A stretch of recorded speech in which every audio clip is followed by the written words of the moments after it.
Hello, ഒരു mango pudding ഉണ്ടാക്കിയാലോ? ആദ്യം തന്നെ പാനിലോട്ട് 2 കപ്പ് പാൽ ഒഴിക്കുക. ഞാൻ അര കപ്പിൻ്റെയിൽ 4 തവണ ഒഴിച്ചിട്ടുള്ളതാണ്. അതൊന്ന് ചൂടാക്കാൻ വയ്ക്കുക. പിന്നെ അര കപ്പ് വെള്ളത്തിൽ കുറച്ച് കോൺഫ്ലവർ കലക്കി മാറ്റി വയ്ക്കുക.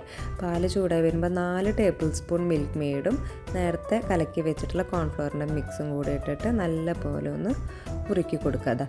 ഇതുപോലെ ആവുമ്പോൾ ഒരു അരമുടി വാനില എസൻസ് പിന്നെ കുറച്ച് സാഫ്രൺ ഉണ്ടെങ്കിൽ മാത്രം ഇട്ടിട്ട് മാറ്റി വയ്ക്കുക. പിന്നെ കുറച്ച് മാങ്ങ എടുത്തിട്ടുണ്ട്. ഒരു ടേബിൾ സ്പൂൺ മിൽക്ക് മെയ്ഡ് ഒഴിച്ചിട്ട് അതിനെ നന്നായിട്ട് നമുക്ക് മാംഗോ പൾപ്പ് ഉണ്ടാക്കിയെടുക്കാം.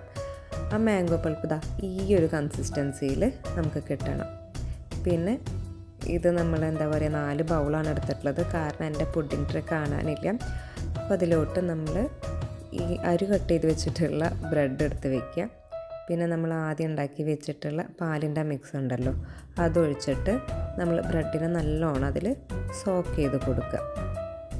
ഇതിപ്പോൾ ഞാൻ പറഞ്ഞിട്ടുള്ള അളവെല്ലാം 6 ബൗള് പുഡിങ്ങിലേക്ക് കറക്റ്റാണ്. പക്ഷെ ഞാൻ വീഡിയോയിൽ കുറച്ച് കാണിക്കുന്നുള്ളൂ എന്ന് മാത്രം.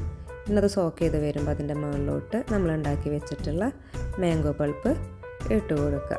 അതും നന്നായിട്ട് കവർ ചെയ്യുന്ന രീതിയിൽ ഇട്ട് കൊടുക്കുക. പിന്നെ ഇത് ഞാൻ ഫ്രഷ് ക്രീമും മിൽക്ക് മെയ്ഡും മിക്സ് ചെയ്തിട്ടുള്ളതാണ് കേട്ടോ. അത് മധുരത്തിനനുസരിച്ച് ഞാനിവിടെ 1.5 ടേബിൾ സ്പൂൺ മിൽക്ക് മെയ്ഡാണ് 2 table spoon Milkmaid 1 cup fresh ക്രീമിലോട്ട് എടുത്തിട്ടുണ്ട്. അതിൻ്റെ മേലെ ഇട്ട് കൊടുത്തിട്ട് കുറച്ച് മാംഗോ പീസസ് ഇട്ട് കൊടുക്കുക. അപ്പോൾ അത്രയേ ഉള്ളൂ. എളുപ്പമാണ്. തണുപ്പിച്ചിട്ട് കഴിക്കാനായിട്ട് നോക്കുക.